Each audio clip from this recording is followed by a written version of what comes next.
World of Warplanes introduces a new co-op PvE mode, Warframe and Digital Extremes stands to strike out ALS, Chaos Heroes Online talks about its origins, and MapleStory 2 delivers us a date for alpha testing. Ready, set, go!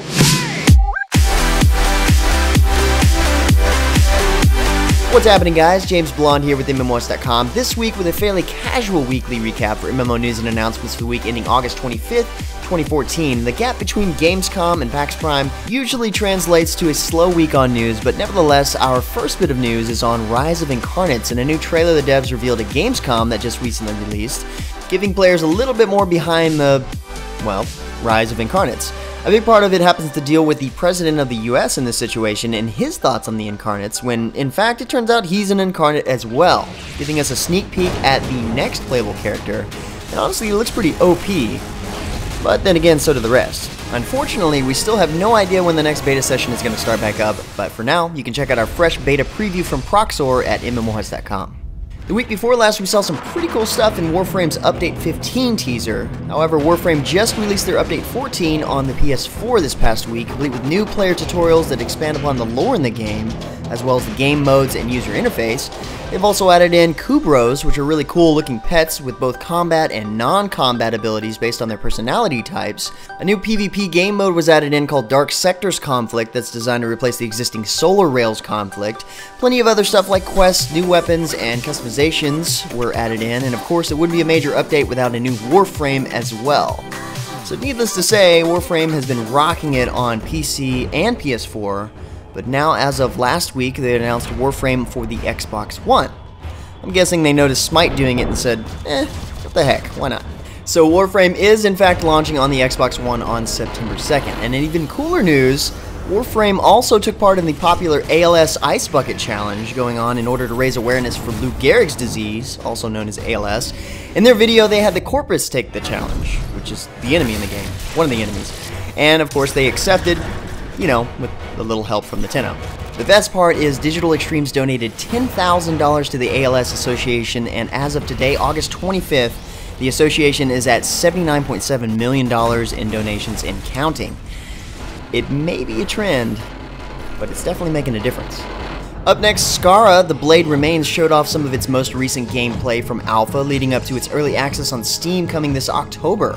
Skara is one of the first free-to-play games built from the ground up on the Unreal 4 engine and claims to be the first versus fighting game of its kind. The battlefield and the world around you is completely influenced by the battles fought, and the players are the ones writing the story.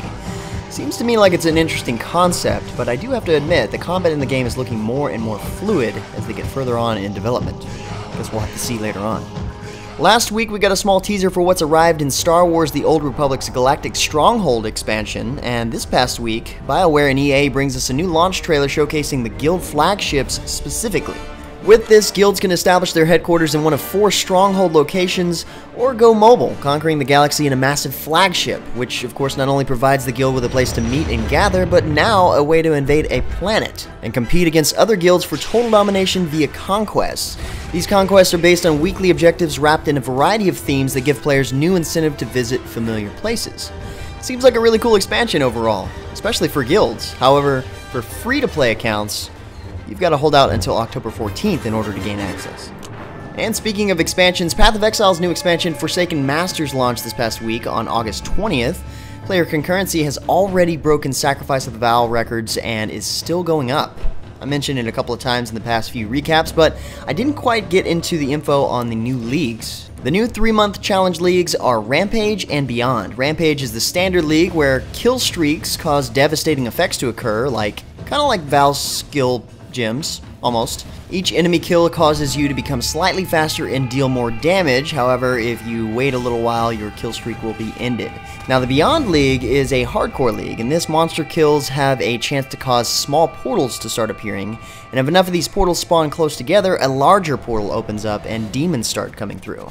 And you don't even want to know what happens if these larger portals get close together. They've had to put in a few hot fixes to clear up some of the bugs, but overall the new expansion seems to kick ass. Next up, the Infinite Crisis developers are making a major push towards better responsiveness in their upcoming September update. The September update targets the overall responsiveness and fluidity of champions' attacks and movements, and according to their official site post, during the process, they reviewed every champion in the game to ensure all elements of their skills were coming together in sync, meaning that they're making sure that everything lines up just right when it comes to their skills and basic attacks, and animations, in fact. In this new video about the update playing here in the background, the lead champion designer explains in pretty good detail just how they are going about the changes. Definitely worth checking out. A new video was released this past week going into the legacy behind Area Games' new MOBA, Chaos Heroes Online, covering everything from the origins of the game to how the gameplay differs from its distant brother game, Dota 2. In the video, Chaos Heroes claims to be stemming from the Aeon of Strife and original Warcraft 3 Defense of the Ancients mod, Dota Chaos. Seeing that Dota Chaos took South Korea by storm, according to NeoAct, the developer for Chaos Heroes Online, this provided a nice solid foundation for Chaos Heroes Online with core gameplay that includes many of the original RTS components, combined with exciting features that create a more action-packed experience. Well, with this new information, when you guys see a hero in Chaos Heroes that resembles a hero in Dota 2, it's probably because it's derived from the same place. Still not sure what to expect on this game, but I can say that it is nice for them to say up front the game is actually based on Dota. Next up, new features and content are headed to Orcs Must Die Unchained this coming week for update 1.4. First off, a new hero joins the group named Tundra, who's capable of both ranged and melee attacks. Tundra can disable large numbers of enemy traps and is capable of ignoring crowd control on occasion, allowing players to mitigate enemy defenses. 20 new trap cards, new items, and a new Weaver will also be introduced, along with plenty more convenience features such as Twitch integration and surrender voting. Thank goodness.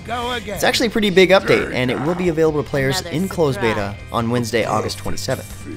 Last week, Ubisoft released a major update for the Mighty Quest for Epic Loot, bringing in defense crafting as a new mechanic to bring even more variety and depth to the players' castles. This new mechanic allows players to use materials they loot in other players' castles or tombstones from the dead attackers in their castles to create stronger creatures and traps than ever before. 4 new creatures have been added, including the Goatman, a new deadly ranged creature, Mr. Boom Boom, the elite version of the Explodifier, the Duke of Stabbington, the dreaded boss of the Stabbingshire region, and the Draconificus Terribus, the ultimate boss of the game. Next up, World of Warplanes just launched Update 1.5 featuring a brand new PvE game mode set to help rookies improve their aerial combat skills against AI aircraft.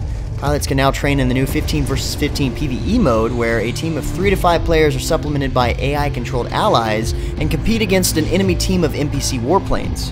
This new update also introduces complex ground targets, making air-to-ground attacks more engaging for players, as well as a complete overhaul of the game's superiority system to balance the contribution of ground attack planes and fighters in a team's victory. And for our last bit of news, an alpha test date was finally announced for MapleStory 2. In Korea, of course. Didn't mean to get you too excited. This alpha test will allow players to join in-game development as they select from different classes and explore the 3D landscapes. The alpha is also supposed to include some character customization and a couple of dynamic boss battles to try on for size. Not to mention creating user-generated content is going to be a pretty big part of the game.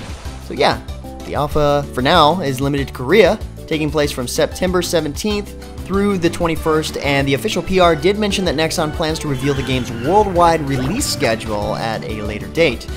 But progress is progress, I suppose. But anyway, guys, that's about it for this slower week of news. For those of you who are playing EverQuest Next Landmark, look forward to the big Combat, PvE, and PvP update coming this Wednesday, the 27th. Should be a pretty good one. Other than that, guys, if you're looking for more info on the news and the recap, check the links in the description below or head over to MMOHuts.com/news for even more MMO news.